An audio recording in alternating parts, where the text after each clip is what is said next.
Good morning, everybody. Welcome to the RCN webinar. We're going to wait a couple minutes while participants trickle in.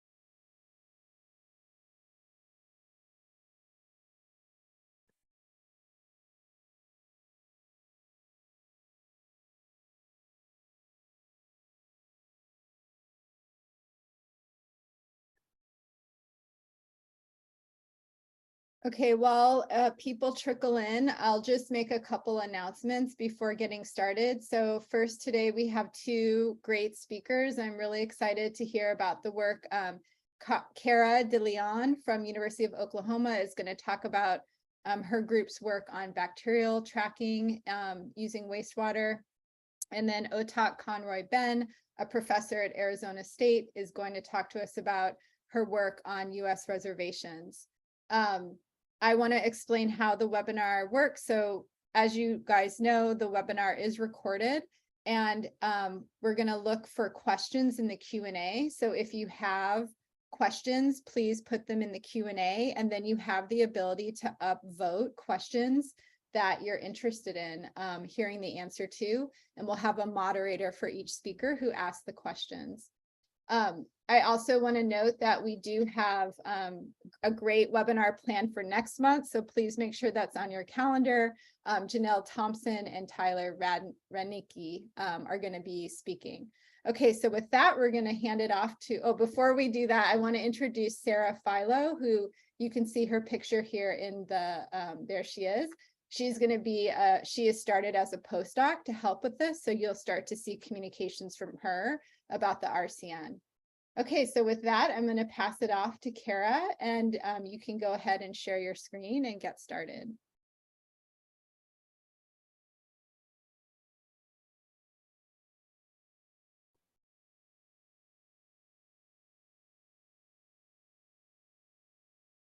Can you see my slides okay?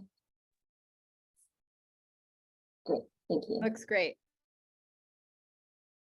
I thank you for this opportunity to talk with you today about the work that we've been doing to develop a wastewater-based monitoring system for bacterial pathogens, namely enteric pathogens in cities across the state of Oklahoma. As we all probably know, wastewater-based epidemiology has really taken flight in these last couple of years and really proven itself as being useful in our monitoring of different pathogens, especially with SARS-CoV-2 and then more recently with Mpox and now poliovirus. The nice thing about wastewater-based epidemiology is it's not dependent on people seeking medical help for our identification of the disease within the population, and it also identifies symptomatic and asymptomatic cases. And so shown here in this triangle is a diagram modified from the CDC FoodNet that shows how we can lose track of different cases at different levels of the process. So at first we have exposures in the general population. The person then becomes ill. Depending on how bad those symptoms are or whether or not they have symptoms at all, they may or may not seek care. There are also a lot of other factors about whether or not a person may or may not seek care. And then when in a clinic, there are decision factors being made about whether or not to obtain specimens, perform laboratory tests, confirm those laboratory tests. And then if we get to that point, that it is then reported to the different health departments at the local, state, or national levels. And so while most of our traditional monitoring of disease within a population has been limited to getting to the point of lab confirmations and reporting, our wastewater tracking allows us to track a disease within the population here at the basal levels, where we can see how much exposure is going on in a population, whether or not people are becoming ill without the fact of the need of people actually seeking that care. And this becomes especially important when we start looking at bacterial diseases. Bacterial diseases, especially the enteric pathogens that cause gastroenteritis, are widely considered to be greatly underestimated. The reason for this is that oftentimes when a person has severe enough symptoms to actually seek care, which is not all of the time, they are oftentimes diagnosed based off of assumptions and not actually gone through the process of confirmation. And so there aren't that many cases that end up at the confirmed case level that then gets reported to the state. Also, not all bacterial diseases are considered notifiable diseases, and so there are emerging diseases that are likely not having cases be collected and reported. And so this gives us the opportunity to really expand our wastewater-based epidemiology to improve detection of our bacterial diseases. And so the goals of our project have really been, can we get to the point of earlier detection of bacterial diseases within a population? And can we get to the point of actually having a faster response when we start to see cases increase? To try to reach this, our initial goals have been to develop methods for monitoring these different enteric pathogens within a population, and then build models that will allow us to recognize a threshold that signals when an outbreak is occurring. And so there are a number of notifiable enteric bacterial pathogens determined by the CDC and state entities. These are, a sublist of these are notified here. We met with our collaborators at the Oklahoma State Department of Health and the Oklahoma City County Health Department, as well as the Tulsa Health Department, and went through this list and really identified the ones that we think are high enough incidence in the state of Oklahoma to be concerning, have ample case data with them to be able to help build our models. And the ones that we have honed in on for our initial studies have been Shiga toxin producing E. coli, or STEC, Salmonella, and Campylobacter. And so the CDC has been monitoring these 3 enteric pathogens for a very long time with their CDC FoodNet. And so what you can see here is case data from 1996 to 2021, and looking at the % of infections by month. And what we can see is that there tends to be a seasonal effect of these 3 pathogens, with the highest being summer to early fall and a peak in July to August. And so we were curious whether or not our wastewater monitoring would signal a similar seasonal effect. Our wastewater-based epidemiology efforts in Oklahoma have for quite some time been in Oklahoma City, where we have 5 wastewater treatment plants, and in Tulsa, where we have 3 wastewater treatment plants. And we've recently, with our contract with the Oklahoma State Department of Health, expanded to 30 cities across the state. And the nice thing, 30 additional cities across the state, excuse me. The nice thing about this is that we are now able to account for about 45% of the total population of Oklahoma. Because we've been studying Oklahoma City and Tulsa for some time, I'm going to focus my analysis today on the Oklahoma City and Tulsa data, because we have quite a long longitudinal study for these, where these additional cities are still coming online, and so they're quite recent. And so our sampling efforts in these different locations are collection of 24-hour flow-weighted composite samples at the heads of the wastewater treatment plants. We then go through a kitless extraction method that's shown here on the bottom.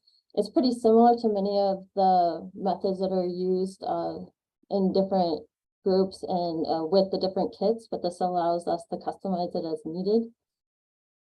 Because a lot of our study is on preserved samples, we wanted to go ahead and make sure that our methods of extractions, which will collect both DNA and RNA, aren't biasing against our bacterial targets. And so we did go ahead and run some analyses to show that, yes, we do still collect the bacterial targets as long as we retain the solids from the wastewater extraction. We have Salmonella and Campylobacter available to us within the lab that allows us to spike these samples in to measure our % recovery. We don't yet have a representative of STEC, unfortunately. We're still working on getting permission and acquisition of that one.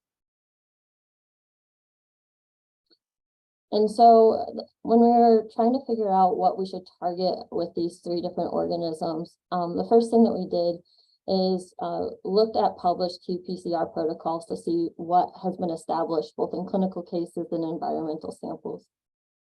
We then took these different primers and probes and looked at their specificity by comparing it against the NCBI database. We then prioritized primers based off of whether or not they had been shown to be effective in wastewater samples. And so here are the different references for the primers and probes that we have been using.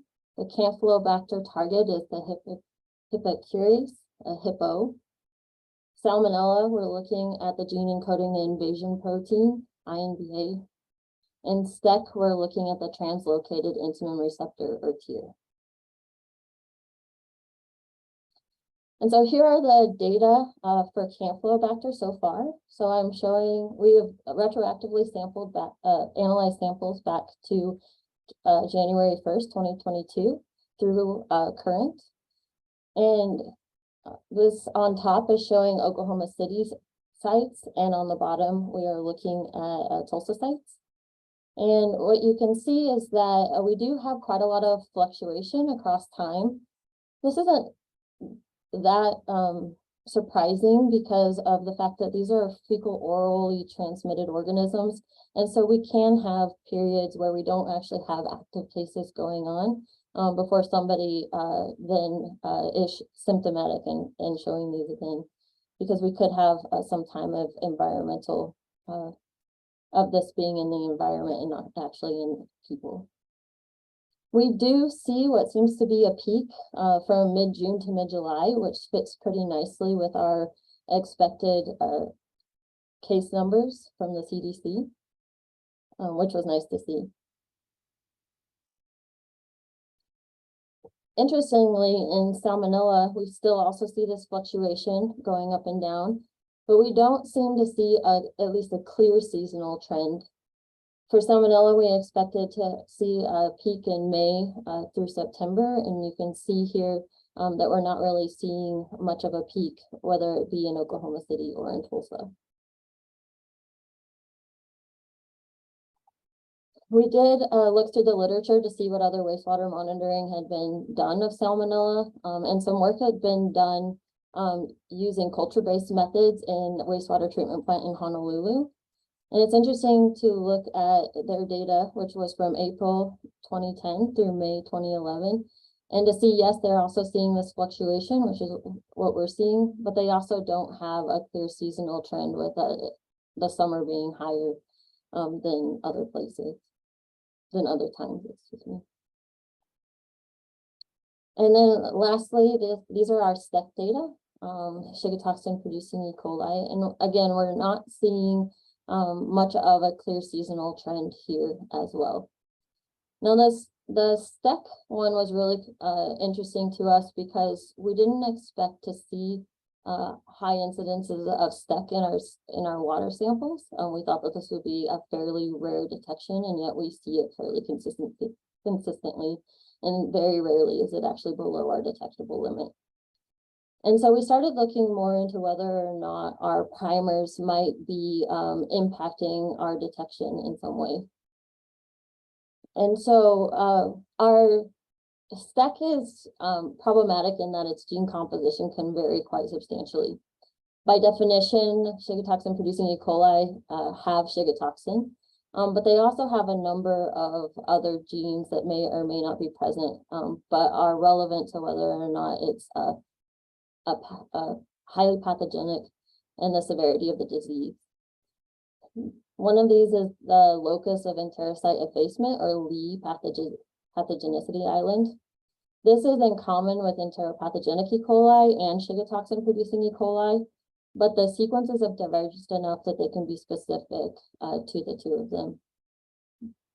And then this encodes 41 genes. And namely, this has our translocated insulin receptor, which we had selected as our initial target. And it also has the adhesin intimin which is encoded by EAE. And so these are important for attachment and invasion into the host cell. The Shiga toxins come in two different main types, Shiga toxin 1 and Shiga toxin 2. Both have been derived from bacteriophages. These can then be subtyped based off of sequences into either 4 or 12 subtypes.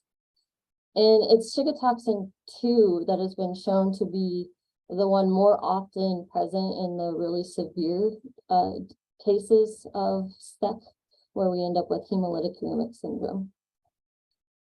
And then the other one of interest is the alpha hemolysin, which is encoded on a plasmid in some STEC and can be either HLYA or ELYA. And so we started to wonder whether or not it was our selection of the TIR receptor that was potentially impacting our monitoring of STEC. And so we went ahead and started looking at these other targets. These data here are from a publication that is looking at STEC isolates from stool. And this is just highlighting that even with isolates, we can get quite a lot of variability between which genes are present in these STEC. And so here in summary, I'm showing the 25 isolates where most of them do have 3 of the 4 genes present, but only 2 of them actually have all 4 of them present. And so our gene selection may be important for our ability to adequately detect STEC. And so what we did is we started looking through the genomes that are available on the NCBI-RefSeq database. As of January, there were 2,453. We then used these to query our potential qPCR targets for TIR, EAE, STX1, and STX2 to see whether or not we would likely detect them within our samples. Of these, 287 of them have our TIR qPCR target, our initial target. And it's interesting to see that, as somewhat expected, that intamin does follow really nicely with that intamin receptor. But what is also important to note is that almost all of ours that have TIR also have a Shiga toxin 1 or Shiga toxin 2, which does show that our TIR target, even though TIR is present in enteropathogenic E. coli as well, our sequence really is specific enough to distinguish STEC from EPEC. 171 of these genomes did have a Shiga toxin, but not TIR. And the serotypes that were most commonly found are listed here. And then it is interesting to point out there were a number, 80 of them, that had Shiga toxin 2, but did not have any of the other genes. And almost exclusively, these were O104H4, which is actually an interaggregative E. coli that has since acquired a Shiga toxin. And so we went ahead and used these data and ordered these primers to start to look at whether or not we're seeing any differences when we use TIR versus these other 3 targets. And so here what we did is we pulled archived samples again in 2 locations in Oklahoma City. And we specifically looked at the samples collected during the time where we thought that we might have a peak, which is from mid-May through mid-September. And here on the right, what you can see are the sample 1 and sample 2 from Oklahoma City. The original TIR assay is shown here in purple. We repeated that again since we had thawed out these samples to make sure that we didn't have much degradation in the samples. And then we have our 3 new potential targets here as well. And while, especially in the case of our second sample, we are seeing a slight difference in our total copies per liter, the trend in itself is not changing within these samples. And so it's not our gene target that's actually impacting any seasonality that we might be seeing here. And it doesn't seem to really matter which target we use for detection of STEC. And so in summary, we have been able to successfully track these bacterial pathogens in wastewater. We are seeing a seasonal trend with Campylobacter, but we are not seeing this with Salmonella or STEC. We are now starting our second year of monitoring and have expanded to these other sampling sites throughout the state of Oklahoma. This will allow us the opportunity to look at more rural areas and see whether or not there are community differences between those compared to our urban samples. We are also working with our health departments, and they notify us when we have known outbreaks within the state.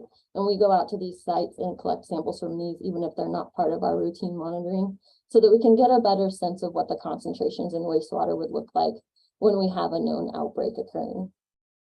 We plan to compare all of these data to the Oklahoma's clinical data to help build our models, so that we can then identify thresholds that suggest when an outbreak is occurring. There are many, many people to thank that are part of this project. The main people I'd like to thank are my lab, of course, which are all pictured here, who do all of this work on all of the analysis. The PIs on this project are myself, Brad Stevenson, who is now at Northwestern, Ralph Tanner, Jason Vogel, Keith Strevitt, and Katrin Kuhn. I have to thank Caitlin, Grant, and Braden, who lead the sampling efforts, and of course all of our undergrads that go all over the state all the time to collect all of these samples. And then thanks to Rashad for all of the data analysis that he does. The funding for this project is from the different health departments: Oklahoma County Health Department, Tulsa Health Department, which started initially as a Rockefeller grant, and the Oklahoma State Health Department. And then part of my funding is from the College of Arts and Sciences in my Department of Microbiology and Plant Biology here at OU. Thank you for your time, and I'd be happy to take any questions. Thank you. That was excellent. We have not, as was noted earlier, we have not had a lot of any bacterial talks in this seminar series, so it was really nice to have something a little different. So we have a couple of questions in the Q&A box, and then a couple of questions from the panelists. One question is, how much of your municipal wastewater might reflect agricultural sources? Do you have a sense of that? So theoretically, none of our sewer systems here in Oklahoma are open systems. We do wonder sometimes whether or not we might be getting some infiltration from those, but we don't. If they're all intact as they're expected to be, it should be none.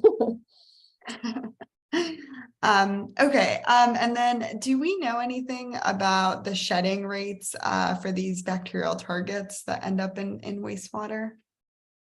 It can vary quite a lot, especially across the the course of the illness. I don't have numbers in the top of my head. I do know case by case it can vary quite substantially. Okay, but there are data available. There are, yes. Okay, and then curious if you did any culturing work. You mentioned kind of being able to use some internal standards and things like that, but were you able to do any culturing to follow up the molecular work? Yes, yeah, we have cultured both Campylobacter and STEC in ours. Interestingly, the STEC that we got doesn't have many of the genes that we're interested in looking at, and so it's not been a very good resource for us to use as a control. But we have taken samples that seem to be especially high in STEC and shown that we can get recoverable, viable organisms from those samples.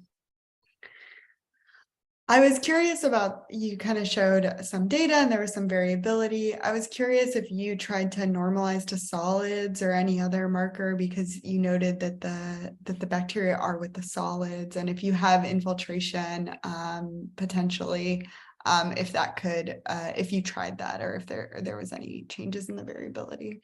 You know, we haven't tried doing actual normalization to solids. We are working on normalizing it right now to the flow data we have available to us to get a better sense of how that impacts it, and then also doing caffeine and caffeine metabolite monitoring to normalize to population level. But no, we haven't done solids. That would be interesting to do.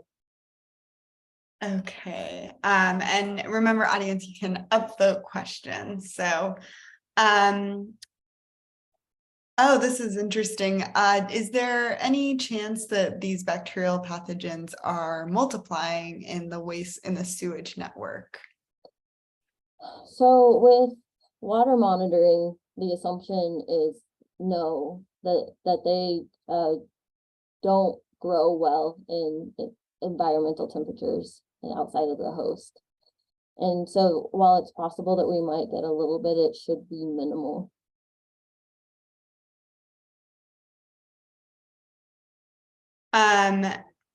Yeah, there was a couple questions both from the panelists and from the audience about clinical data. So do you have a feel for what the burden of diseases of these pathogens where you're monitoring? And also on that note, kind of how do you see the idea of using clinical data to validate the wastewater? Is there a way to do that if the clinical data isn't as closely monitored? That's a big reason why we're trying to establish what a threshold would be, because the clinical data is really lacking. We do currently have statewide clinical data. We're trying to get it from to get it more honed in our different locations right now to figure out when we expect to have higher cases. Right now, we're really focusing on trying to get out to these sites when we know we have an outbreak occurring, so that we can really get a sense of what our concentrations would be, as a way to really better understand how the numbers change when you have an active outbreak, knowing that the case data may never really reflect what's going on in the population. I guess you're working with the health department on that note. Do you see them using the data to change programs or policies? Is that how yeah, how connected is this with the health department effort? It's pretty well connected. They are using it as part of the information on making decisions for how to respond to these different outbreaks. It's fairly new, and so they recognize that it's very much so in development. But we do go out to any of these sites where they're actively dealing with an outbreak and do testing for them and add that to their list of information that they can use for their decision making. Great.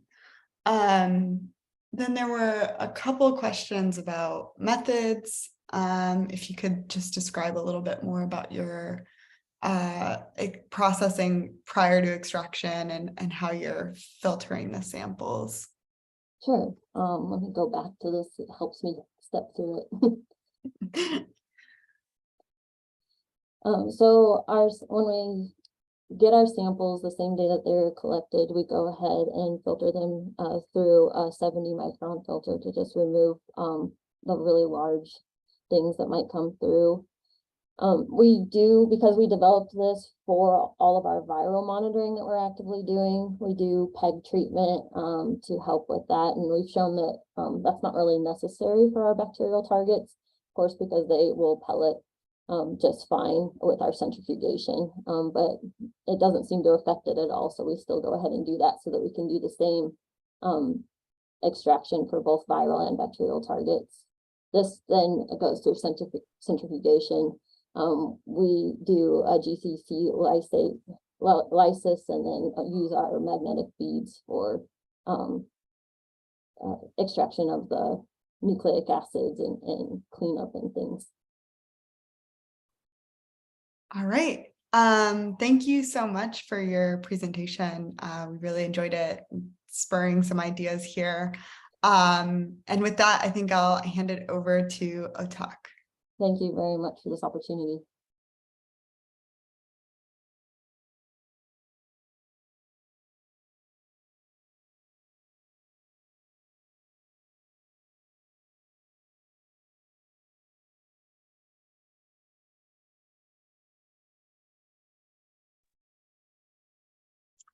Hello, I hope everyone can see my screen.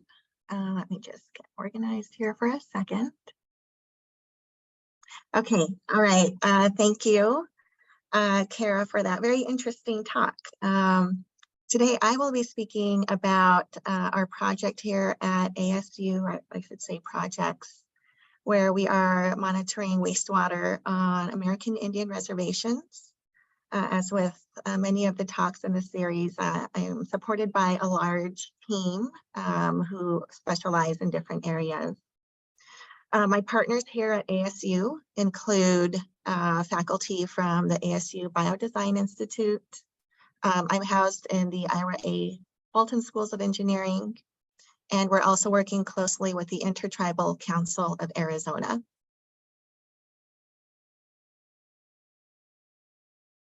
This slide is an overview of the various aspects we're looking at when it comes to monitoring wastewater on American Indian reservations. And I'm showing, the community level input into the sewer shed, what happens at the wastewater treatment plant, and then where all these potential facilities and partners are located. Before we even begin this work, we get approval from our tribal partners. And so we research their data policy, take a look at their data rights, and get an agreement and negotiate those contracts. We're also working at the community level. I have a grant where we'll survey different tribal stakeholders to get their perspectives on wastewater monitoring, not only for coronavirus, but for other health indicators. With these projects, we hope to build capacity within tribal communities. Most of our tribal partners can't take on this work on their own. So how can we empower tribes to utilize their utilities and health administrators to collaborate and use this information to direct health-based decisions. We've also, through these projects, built a collaboration with a tribal college. And with all of this work, we really do hope to bring this cutting-edge research to tribal communities. So we're looking at different tribal specific health indicators. I'll highlight where we got started in substance abuse, and then I'll get into our work with coronavirus, where we look at qPCR, so quantities of the virus, genomic sequencing, and protein sequencing. Members of our team also are involved in sewer shed modeling, so looking at the best place to sample within a tribal sewer network. Dr. Carrie Hamilton is assessing occupational risk exposure. This is really important in tribal communities because their infrastructure is a little bit different, and their wastewater treatment systems are typical lagoons, but oftentimes they're not disinfected. And so there is that risk associated with handling wastewater.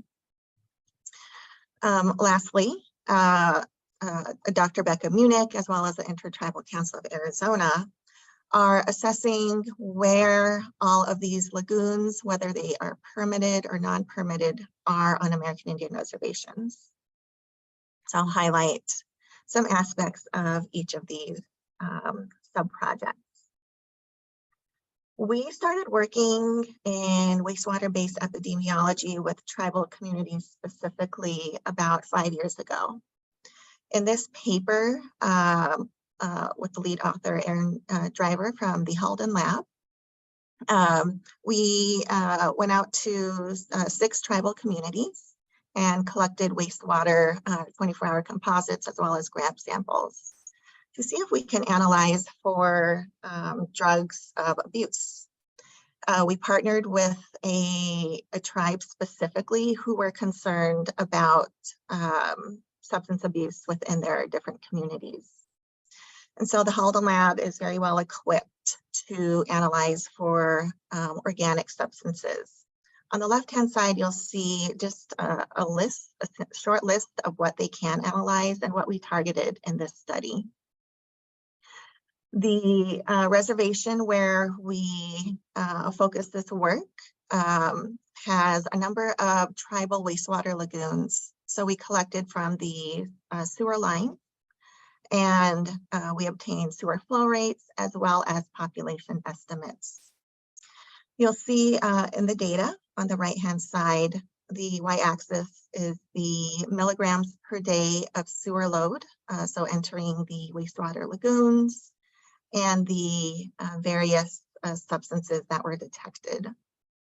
Some sites had very low sewer flow with low population. One location was, the tribal headquarters, so there was obviously more wastewater flow and a greater population load.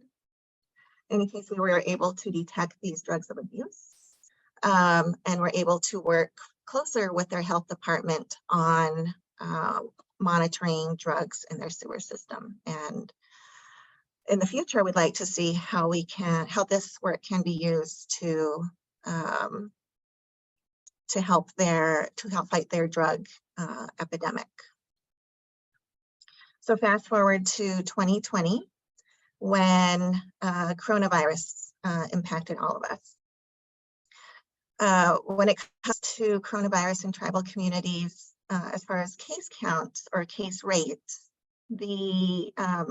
the cases in American Indian communities pretty much trended with the national population. However, we did see this health disparity in the lower left hand, where you want to focus on this yellow line. The death rate due to COVID in American Indian communities was much higher than other races that were tracked across the US. And there are a number of factors. You can imagine that pre-existing conditions, pre-existing health conditions, as well as perhaps their housing infrastructure really contributed to the mortality rate in the American Indian community. Looking at COVID vaccinations in the lower left, the percentage of population receiving at least one dose was highest for American Indian. There were a number of incentives pushed by tribal leadership to get vaccinated to really combat this high death rate. However, when it comes to completing that series, the rates can be higher in American Indian communities, but at least the messaging going out to their communities is occurring. And so we were already working with several tribes in substance abuse. When coronavirus came along, all we really had to do for some of our tribal partners was request a modification to our protocol. And this was well received by our tribal partners, but we thought, who else could we reach out to? And so we really didn't know who or which tribes have the infrastructure to collect wastewater at the community level. There are 574 federally recognized tribes, and 327 of these have a land base, or you can think of these as reservations or off-reservation trust lands. So if there are communities on these reservations, there should be some type of sewer infrastructure. So that's really where we started this work.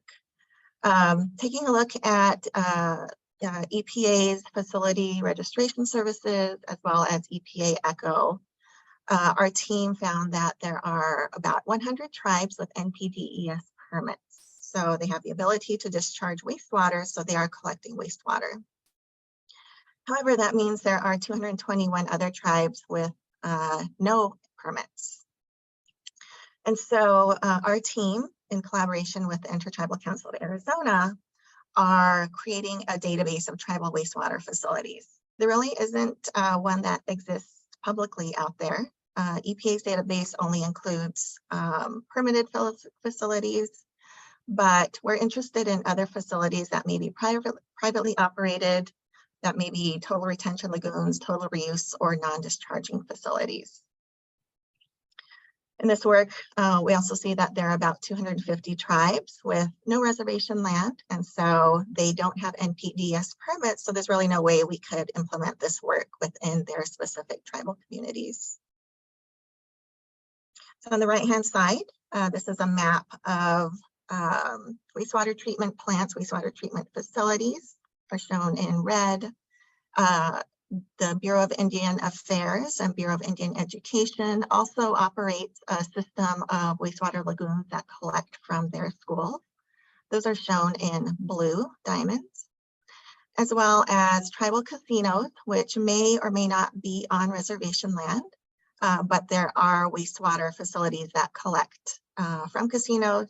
It also provides a unique opportunity to look at perhaps non-tribal members coming onto land and seeing their drug abuse or looking at what they are contributing to the community. So there is a large group of reservations that have communities that with wastewater facilities that are not permitted, nor are they listed in any EPA database. So Dr. Becca Munich and her team are using satellite imagery to scan all 327 reservation lands for wastewater lagoons. The process here is shown on the left-hand side. This is something I'm not familiar with, but if you'd like to learn more, I encourage you to reach out to Dr. Becca Munich. Through satellite imagery, her team is detecting water polygons using satellite imagery. After scanning all 327 reservations, they detected over 200,000 polygons, which was reduced down to about 800 potential wastewater lagoons on tribal lands. 174 of these are in EPA's lagoon inventory database.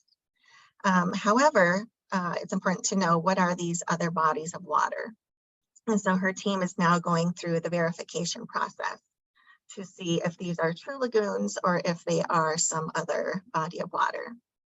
And this information will help us target other tribes and reach out to see if they're interested in this type of work, because we'll know that they do have a wastewater collection system, and perhaps this type of work can be implemented there.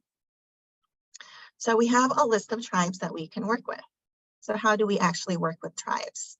This is where my role is pivotal. I do all of the tribal outreach for this project.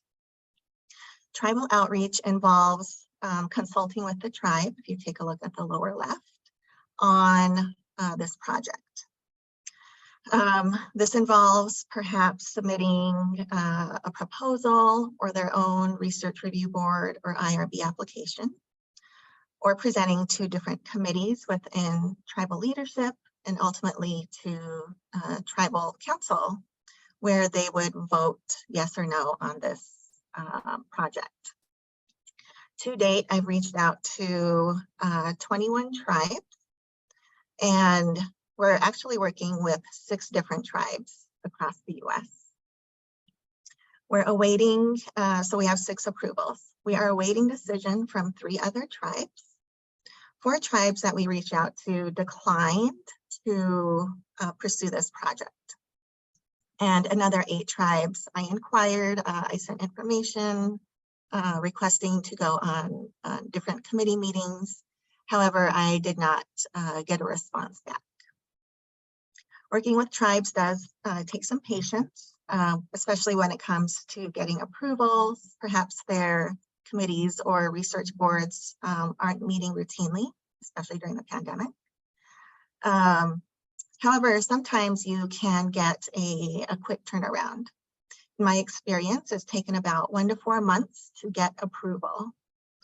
However, in other cases where maybe I'm still awaiting a decision or the tribe said no, that's occurred in as short as a week.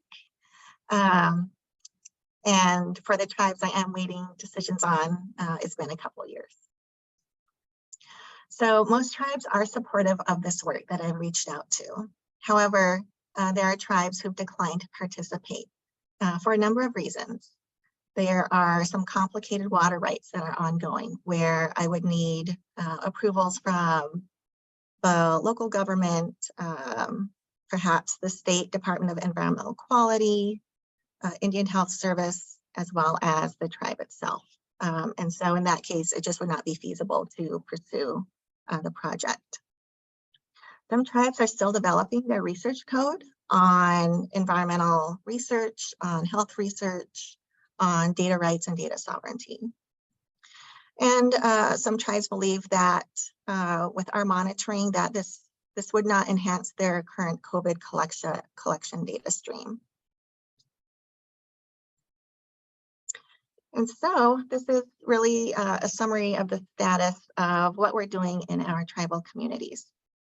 So there are 100 tribes with centralized sewer treatment systems in the US. We're collecting from sewer lines or headworks. There's an array of different infrastructure in remote areas, and there are some urban tribal communities where we're collecting from. So it really varies. The 6 tribes we are working with, we're collecting from 12 different locations on a monthly basis.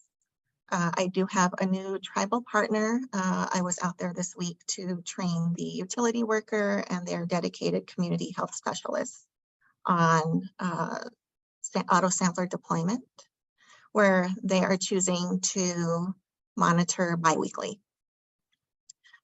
So of these 12 locations, 5 have fully functioning wastewater treatment facilities, 5 have lagoons, and 2 are blended sewer sheds. So these are more in the urban areas where we can actually isolate the tribal community by strategically placing the auto sampler in a certain sewer line. When it comes to tribal WBE, the advantages are that this is anonymized and this is non-invasive sampling, and it will fill in the data gaps. We've observed that with some communities who don't have the ability to routinely report to their state health agency or CDC.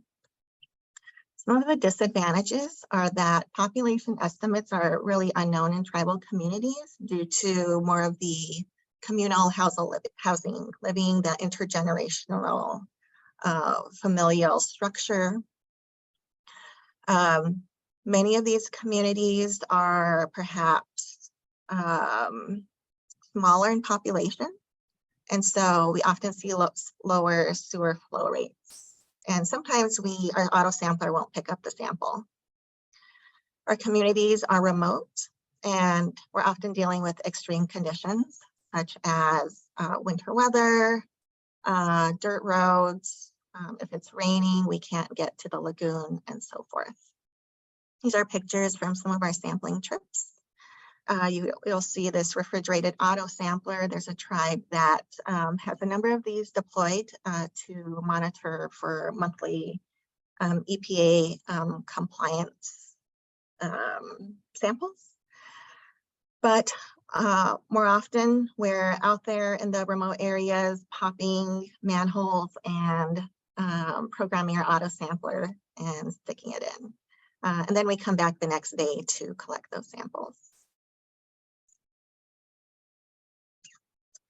The Halden lab analyzes our samples. So this is the team of Dr. Rolf Halden, Aaron Driver, and Catherine Henke, as well as their staff scientists and students. So we did start monitoring in 2020. This was funded from the NSF Rapid COVID call. And we set out to see if we can detect coronavirus. How do we do this routinely? And how do we work with our tribal health departments? Since then, thousands of wastewater samples from different tribal communities have been analyzed. In 2022 alone, their lab analyzed over 1,300 tribal wastewater samples, and results were reported to their stakeholders. Their workflow is shown below, and it's similar to many processing lines that we've seen in these presentations. So not only are they monitoring for E1S or F1AB, and with just those 4 genes, via qPCR, Dr. Catherine Henke is also monitoring for the proteins found in coronavirus, and you can reach out to their lab for those details. The reason under our NIH grant, we decided to start to look at proteins is because many of our tribal communities have moratoria on genomic sequencing. And so with protein analysis or proteins mass spectrometry, that's a way we can look at the variants that are found in the wastewater samples. So one interesting observation we saw when analyzing for these samples, this is courtesy of the Halden lab, was the emergence of Omicron. In Omicron, there were a lot of sequence variants within the S gene. And the Halden lab, they monitor for the 4 genes I just listed. In their analyses, they saw that the S gene was not being detected simply because of those the sequence variants, and the primers were not annealing and amplifying that specific gene. And so by simply calculating the CT ratio of N1 to S, they saw the transition from the Delta period to the Omicron in early 2020, early 2022, late 2021, early 2022. So they saw this with their national samples, as well as their Arizona samples. And we do have a similar pattern shown for the tribal samples. And so this was also important because our tribes that do not allow sequencing, for example, and who are not sequencing their clinical samples, really can't say, which strain is impacting their community. But with this 4-gene assay and even a more targeted qPCR assay, we could get to which variants are circulating in the community.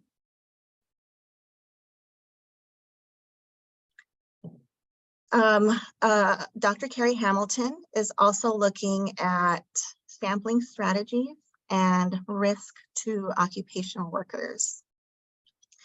Her postdocs are looking at transport of coronavirus through sewer sheds. One aspect here in Tempe is that there's a nice sewer network that they've been monitoring, the Halden lab, and they've been monitoring since the onset of coronavirus. And so there's a lot of data to work with, but within the regions that they are monitoring is the community of Guadalupe, which is one of the tribal headquarters for the Pascoyaqui tribe. And so Dr. Hamilton's group is assessing sewer networks, flow rates, sewer temperatures to figure out where is the best location to collect samples to get that maximum coronavirus signal. Her group is also looking at the occupational exposure when it comes to wastewater treatment. And all of this will improve tribal health by reducing the COVID-19 impacts and building that preparedness and infrastructure for each tribe. This is an example of their geospatial model to identify optimal sampling points. This is an aerial view of the City of Tempe sewer network, where her postdocs are using geospatial models to simulate SARS-CoV-2 RNA degradation. They have population size as well as sewer flow rates. And so with this, they can predict the high likelihood of locations compared to current sampling locations. After this model is assessed, this model will be applied to our current tribal partners. We're still working on getting their sewer infrastructure maps and flow rates and data, but this work will be translatable to our remote communities.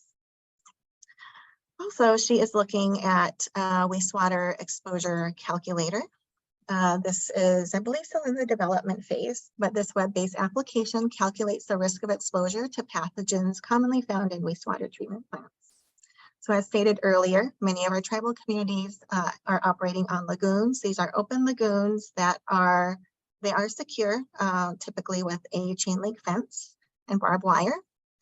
However, these lagoons are not disinfected, and so there is an elevated risk when it comes to exposure.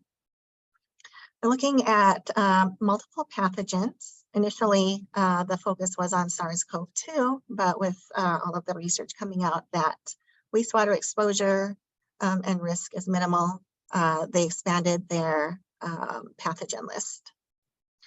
They've also implemented peak and non-peak hours into their model, different exposure settings, user specified distributions, and common intervention strategies. When wastewater is collected by my team or by the utility workers, these can be samples will be transferred from the auto sampler to the sample bottles in an enclosed shed. It's not really aerated. You know, there's not appropriate BSL-2 level precautions taking place. So this is really important, and I've had questions from tribal sewer workers if they are being exposed to different pathogens. So I'm really excited to see tribes use this model. So in conclusion, in our several years of working with tribal communities, but more so in the past 2 years, it's important to get those tribal approvals, which do take time. You're going to be preparing proposals, applications, IRBs, resolutions. Once those are agreed upon, then we get the contracts going between ASU and the tribe. And I also have some federal paperwork that is involved in these projects. ASU has an office of tribal research review, and they are present at all stages. They see all of our proposals. They're often involved in the negotiation, and they're involved in our tribal meetings and tribal dissemination. Everything goes through them to protect not only the tribe, but ASU, and to make sure that we're following our federal funding policies. When working with tribes, realize that tribal utility and staffing and sewer access is limited. We are doing all the sampling, with the exception of our newest tribal partner who really wants to make this project work. We're in harsh conditions. We may have limited access to sewers, and so this takes a lot of coordination between the tribe as well as ASU. Sample location, collection, and delivery are challenges. In some locations, if we collect on Monday, we may not get the sample until Friday due to just driving to the reservation, getting that to a FedEx, and of course there's timing issues there. Also realize that data policies, tribal research policies typically state that the tribe owns the data. So I'm not able to show you the coronavirus data until I get that permission. And we also need to understand their reporting and dissemination. Some tribes don't allow publication. Some tribes do, where we don't identify the tribe as in the initial drug study. And they may not even allow presentations of their data. Also, federal reporting, federal funding may require data deposition, in which case we have to negotiate with the tribe to see if that's even a possibility. But our federal funders do recognize tribal sovereignty, and so if a tribe chooses not to share their data, our federal funders are aware of that. This is my team. So I work closely with the Halden Lab. Halden Lab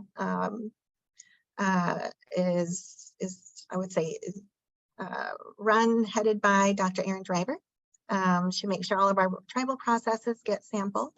And also Dr. Halden's postdoc, Catherine Henke, is assessing coronavirus proteins. Dr. Carrie Hamilton is looking at the sewer shed modeling as well as rift. Dr. Becca Munich is analyzing for geospatial lagoon analysis. Marcus Dennett-Dale helps us negotiate with our tribal partners.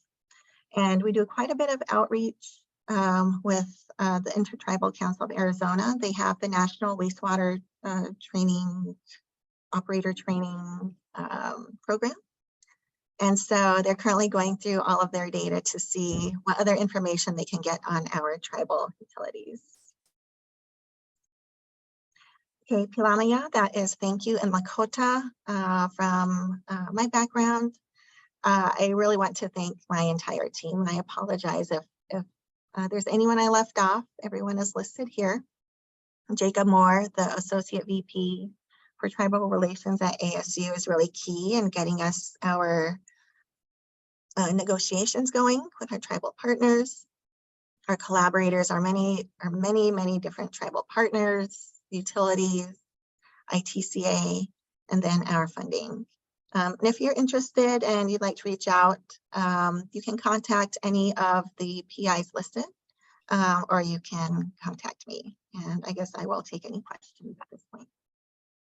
Great. Thank you so much, Otak. That was a fantastic presentation. And thank you also for your very important work in advancing this forward.